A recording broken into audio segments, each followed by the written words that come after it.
शांति। तन मन की आरोग्यता में हमारे संकल्पों का महत्व। बाबा ज्ञान का सागर है और विश्व नाटक का यथार्थ ज्ञाता होने के कारण हमारे अनेक जन्मों की कर्म कहानी को भी जानता है।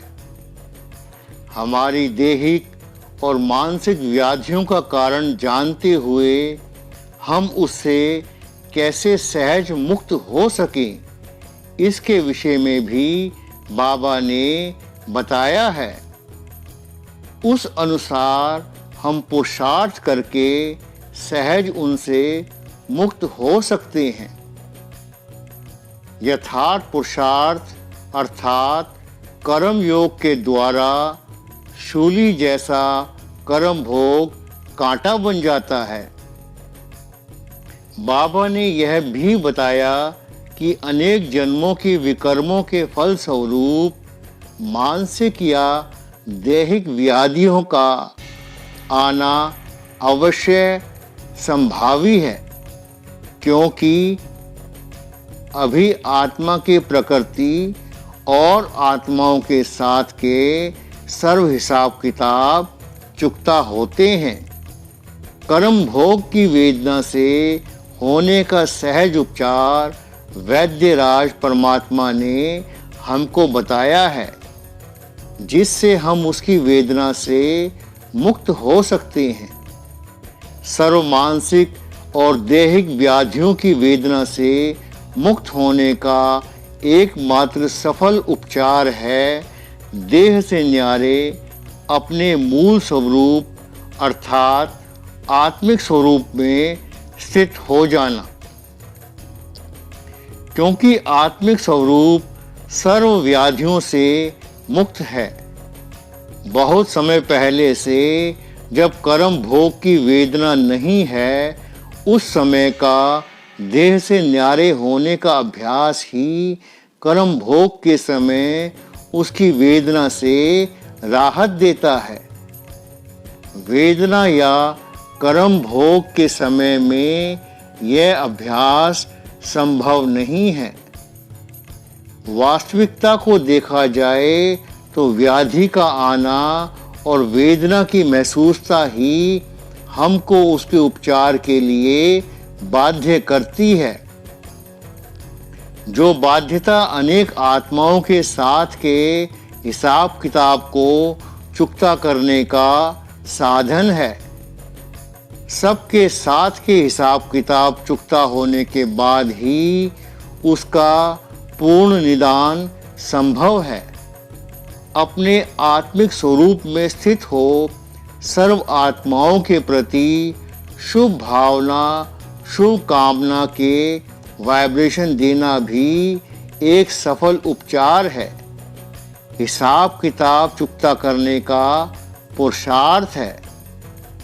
बाबा ने यह भी कहा है कि ये कर्म भोग हमारे कर्मों का ही फल है और हमको ही उसको चुकता करना है।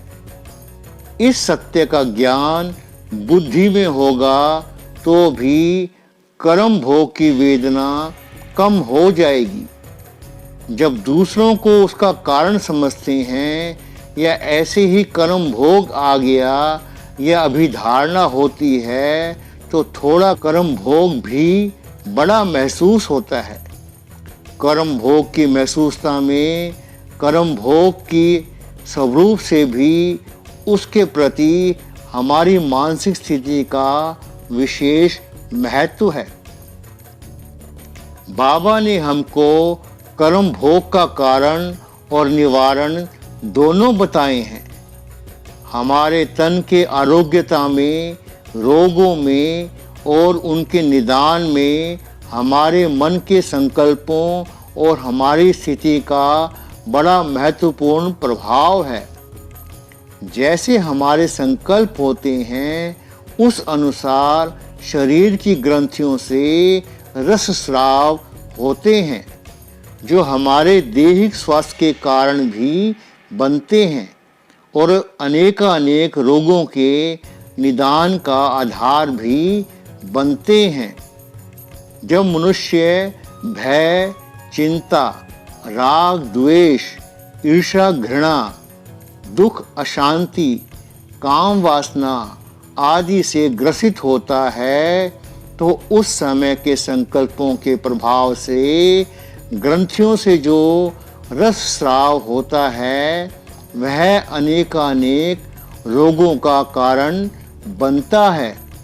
और जब मनुष्य विश्व नाटक के यथार्थ ज्ञान, प्रभु स्मृति, योग साधना के द्वारा आत्मिक शक्ति से संपन्न होता है तो वह निर्भय, निश्चिंत, शांत, पवित्रता, आत्मिक प्रेम आदि से भरपूर होता है।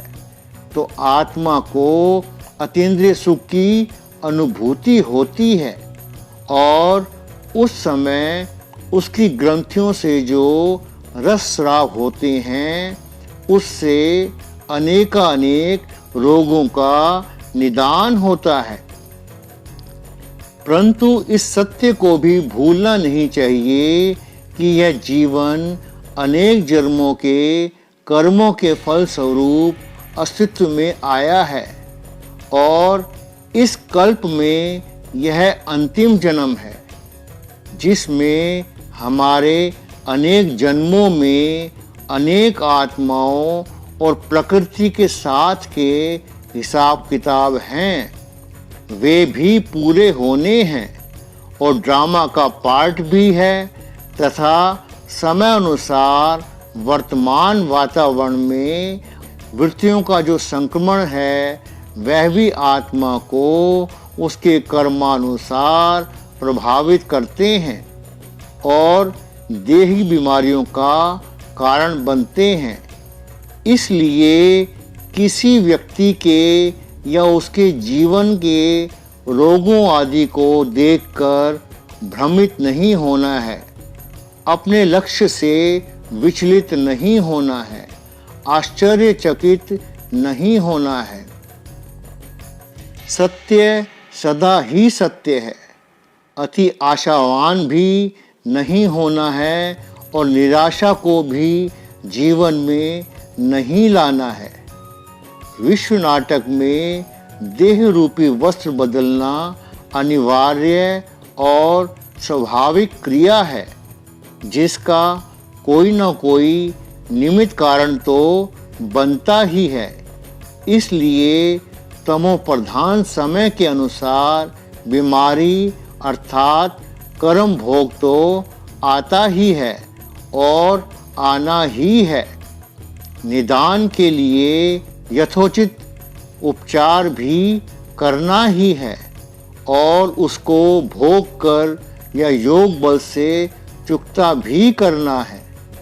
मम्मा बाबा के उदाहरण हमारे सामने हैं और अनेक मुरलियों में बाबा ने इसके लिए कहा है और ब्रह्मा बाबा का उदाहरण भी दिया है।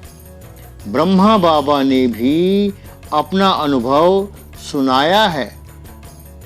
इंद्रिय सुखों की आकर्षण और भूतकाल का चिंतन और भविष्य की चिंता एवं कर्म भोग की वेदना आत्मा को देह से न्यारे होकर परम सुख की अनुभूति अर्थात मुक्ति, जीवन मुक्ति के सुख का अनुभव अर्थात निर्संकल्प और निर्विकल्प समाधि के सुर दुर्लभ सुख को अनुभव करने नहीं देती, अमृतत्व का अनुभव करने नहीं देती।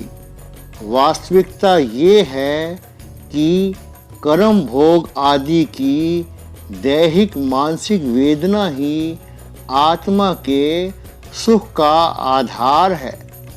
जिसको दुख का अनुभव नहीं है वह सुख का अनुभव कर नहीं सकता और जिसने सुख का अनुभव किया है वही दुख का भी अनुभव कर सकता है, क्योंकि यह सुख दुख का खेल है।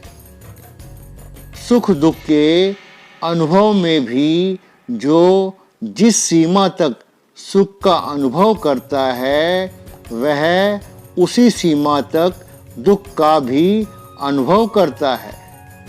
ब्रह्मा बाप ने त्याग, तपस्या और सेवा लास्ट घड़ी तक साकार रूप में प्रैक्टिकल की। सदा 2:30-3 बजे उठकर स्वयं प्रति तपस्या की, संस्कार भस्म किए, तब कर्मातीत बने, फरिश्ता बने, लास्ट तक बिना आधार के तपस्वी रूप में बैठे। आंखों में चश्मा नहीं डाला, यह सूक्ष्म शक्ति है। बाप जो समझाते हैं उसको उगारना चाहिए। यह भी बाप ने समझाया है, कर्म भोग की बीमारी उथल खाएगी, माया सताएगी, परंतु मूंझना नहीं है।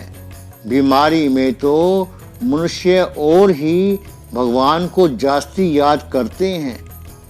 तुम और सब बातें भूल मुझे याद करो।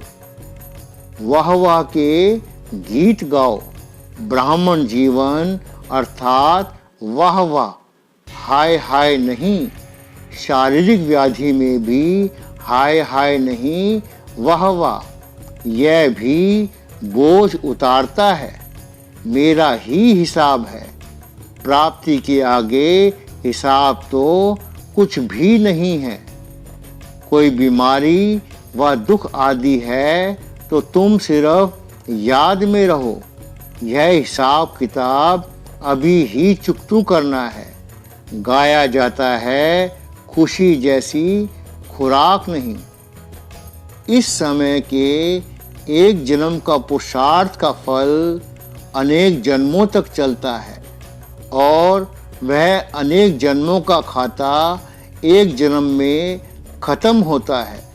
तो अनेक जन्मों का हिसाब किताब एक जन्म में खत्म करने के कारण कभी कभी वह फोर्स रूप में आता है।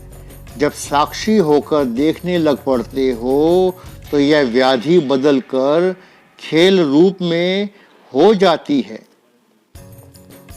मुख्य शक्तियां हैं तन की, मन की, धन की और संबंध की। चारों ही आवश्यक है। स्वस्थिति वाला तन का हिसाब किताब होते भी स्वस्थिति के कारण स्वस्थ अनुभव करता है। उसके मुख पर, चेहरे पर बीमारी के कष्ट के चिन्ह नहीं रहते। बीमारी का वर्णन करना भी बीमारी की वृद्धि करने का कारण बन जाता है। वह कभी भी बीमारी के कष्ट का अनुभव नहीं करेगा, न दूसरे को कष्ट सुनाकर कष्ट की लहर फैलाएगा। यह पुराना शरीर है, कुछ न कुछ कर्म भोग चलता रहता है। इसमें बाबा मदद करें, यह उम्मीद नहीं करनी चाहिए। बाबा कहेंगे यह तुम्हारा हिसाब किताब है, अपनी मेहनत करो, कृपा मांगो नहीं। जितना बाप को याद करेंगे इसमें ही कल्याण है। ओम शांति।